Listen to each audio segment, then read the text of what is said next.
Fab, thanks so much for staying on with us on Startup Central.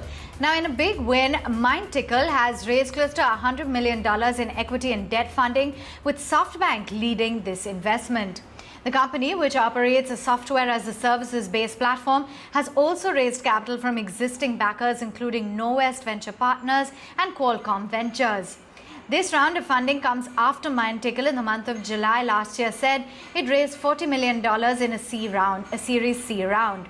To talk more about this, we're joined by Krishna Depura. He's the co-founder and CEO at MindTickle. Krishna, thank you so much. Lots to chat about with you, but let's firstly break it down then and talk a little bit about what MindTickle is all about. I understand that you've got close to 200 enterprises, including 40 of the Fortune 500 companies and Forbes Global 2000 companies that are part of your client list. So tell us a little bit more about how things work at the company. Hey, good evening, everyone. Thank you so much for this opportunity.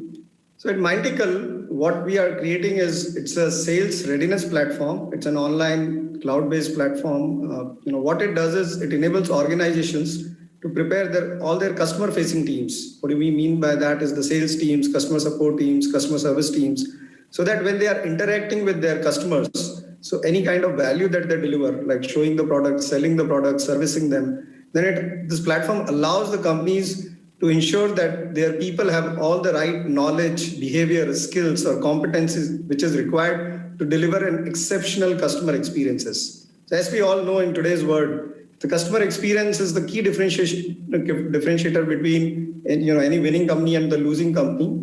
And we enable all these companies to do it at a scale using the power of technology, doing it remotely, and using the power of online, mobile, gamification, and those kind of things.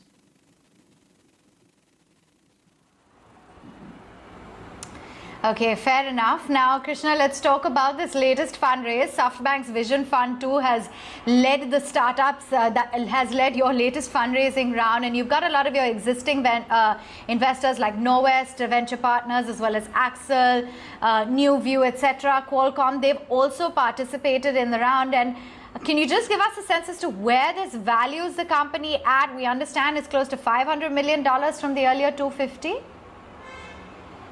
I think, the valuation is in that ballpark range. But the more important thing and what it shows is like how the market is growing towards what we are building. We are like growing every year. We are almost doubling our revenues.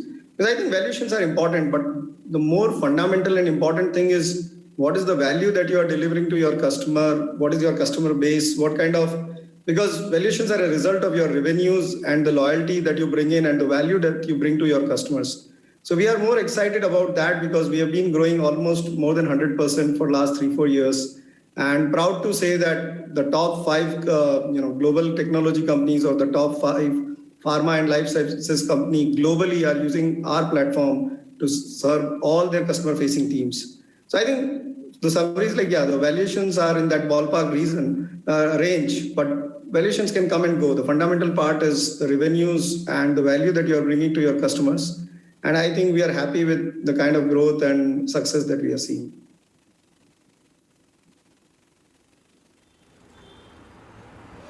Oh, yes, indeed. All smiles is what you should be given this latest fundraising round. So I understand that it's $100 million total, a mix of equity as well as debt funding. Walk us through what the plans are. What will these funds actually be utilized towards? What's the game plan over the next couple of years? No, definitely. So I think as you have seen that there's a massive shift which is happening, like we saw a big shift coming in the investments by venture firms in the consumer world, and which has grown and saturated, and the world is like a lot more different. We have got now Ola, we have got Paytm, we got Flipkart. So the world has dramatically changed in the last 10 years. And as we move forward, the next big wave is technology is entering every part of our lives, every part of our business. And as we have all seen in COVID, that has accelerated it even further. So I think we are at a great opportunity where we are at the tipping point where coming out from India now, we can create software for the world, right? So generally we have been servicing to the companies were getting created in US, and we were the servicing arm for those kind of companies.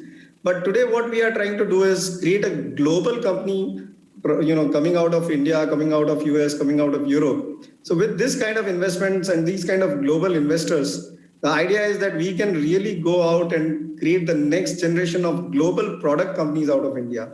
So with this fund, I think a majority of this will go into research and development. So I think we have the world's most comprehensive platform. We are recognized globally as the #1 readiness platform by various agencies. The idea is to take it even one step above, and how do you take it globally? So we have currently more clienteles in United States and Europe, but now we want to go global. We want to go in Asia. We want to go in other specific geographies. And there's a lot more that technology can do today. Like, you can use the power of conversation intelligence, AI, machine learning, data, and you can do a lot more things which will completely transform how businesses are being done today. So we are going to leverage a lot of this part in our research and development and take the product to the next level, global expansions, and definitely growing the company and becoming globally #1 and creating this category.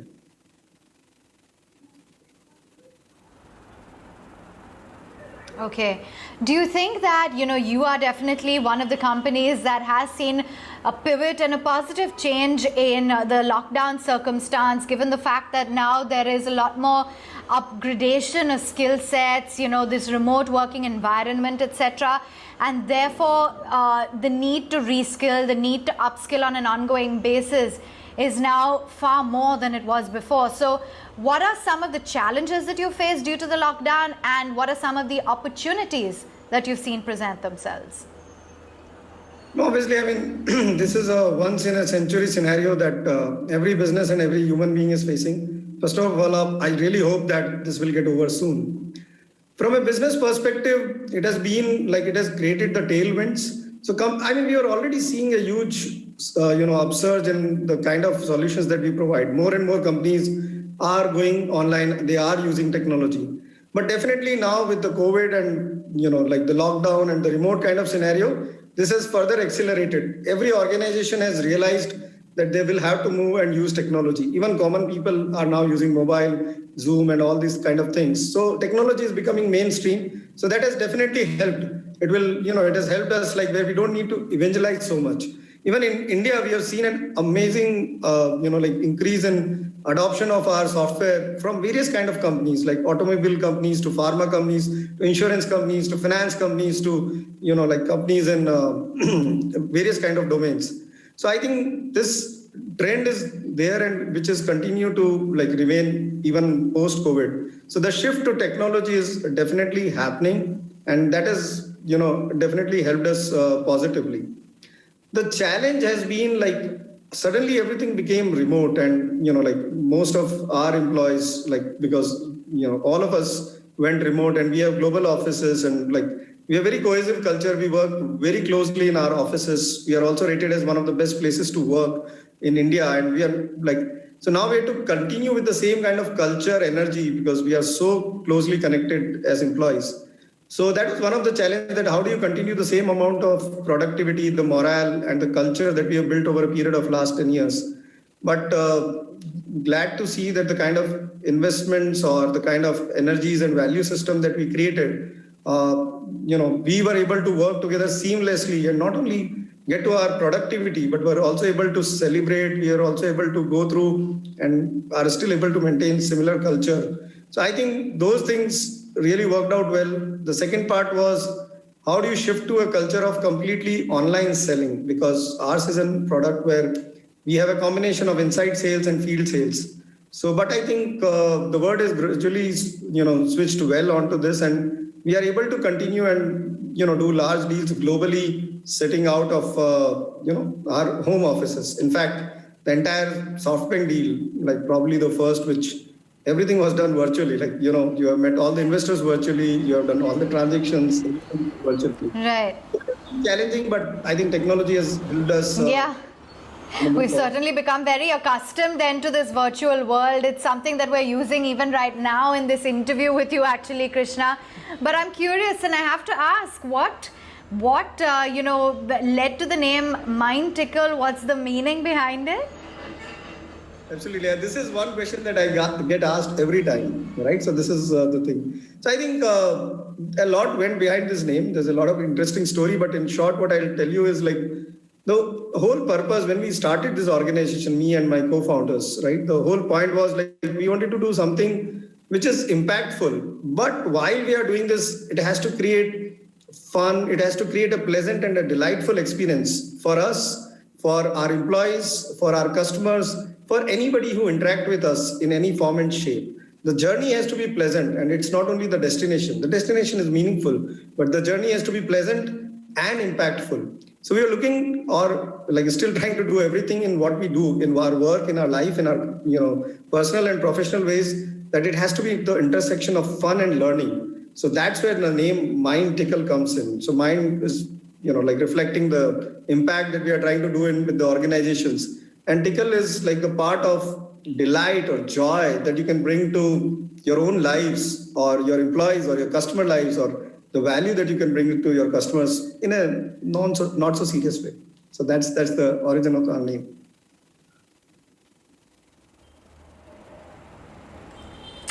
All right, thanks so much then, Krishna, for joining in, and congratulations on your latest fundraise.